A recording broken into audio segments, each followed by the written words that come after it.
किसी राज्य में एक राजा राज करता था। वो बहुत ही क्रूर था, जिसमें दया नाम की चीज़ नहीं थी।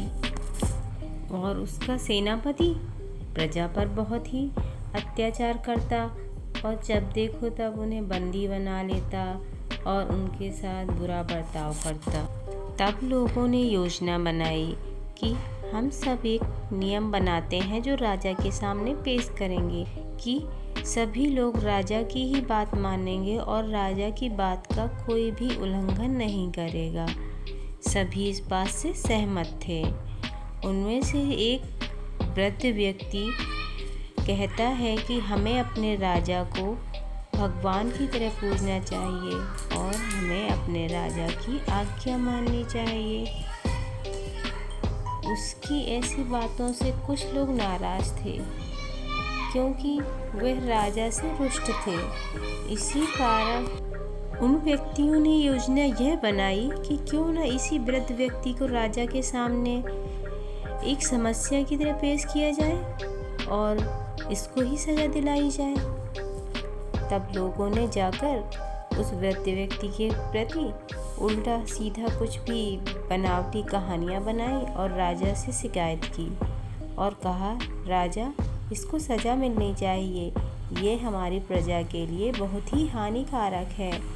राजा ने सोचा कि प्रजा अगर कुछ कह रही है तो उसका कुछ कारण होगा, पर राजा को यह नहीं पता था कि ये इन लोगों की साजिश है। और राजा ने उस वृद्ध व्यक्ति को शेरों की खान में डालने का आदेश दे दिया।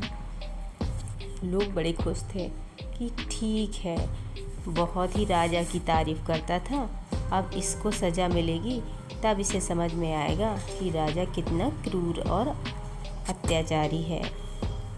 और वो सैनिक जो पहले से ही दुष्ट था, उसने उस वृद्ध व्यक्ति को राजा के सामने पेश किया और कहा, राजा साहब इसको क्यों ना शेरों की खदान में डाल दिया जाए। शेर उस खदान में रहते थे और जिस व्यक्ति को सज़ा दी जाती उस व्यक्ति को उसी शेरों की खदान में नीचे उतार दिया जाता था। पर वो व्यक्ति राजा का बहुत ही भक्त था और वो राजा को भगवान की तरह पूजता था। उसने राजा की आज्ञा को भगवान की आज्ञा माना और आदेश का पालन किया और उसके यही भाव से भगवान भी उस पर सुखी था। वृद्ध व्यक्ति की ऐसी दशा देख भगवान भी दुखी हो गया और भगवान ने उन शेरों के मुंह को बंद कर दिया और उन शेरों के मुंह पूरी तरीके से मानो कि चिपक गए हों और वो शेर उस वृद्ध व्यक्ति को कुछ भी हानि नहीं पहुंचा पाए।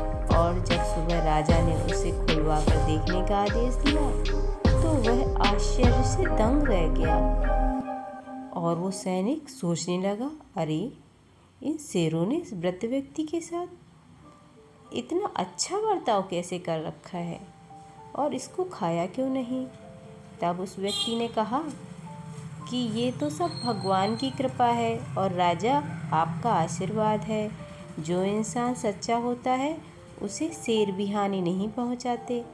तब राजा ने सोचा, अरे ये तो बहुत ही अच्छा इंसान है क्योंकि इसकी मदद तो भगवान ने की है, ये तो भगवान का दूत ही है। और राजा ने लोगों से कहा कि यह कोई बुरा व्यक्ति नहीं है, ये तो भगवान का दूत है और अब ये मेरा खास आदमी है।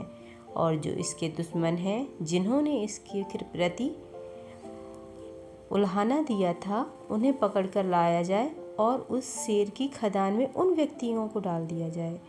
तब राजा का ऐसा आदेश सुन सैनिक ने उन व्यक्तियों को खदान में डाल दिया और राजा की ऐसी आज्ञा देख वो बेचारे डर गए और सोचने लगे कि हमने बुरा किया है, सज़ा तो हमें मिलेगी ही, पर हम उस व्यक्ति से माफ़ी मांगना चाहते हैं। और उन व्यक्तियों ने उस वृद्ध व्यक्ति से माफ़ी मांगी और मन में ये विचार बनाया कि हम कभी भी साजिश से किसी की ज़िंदगी को खतरे में नहीं डालेंगे।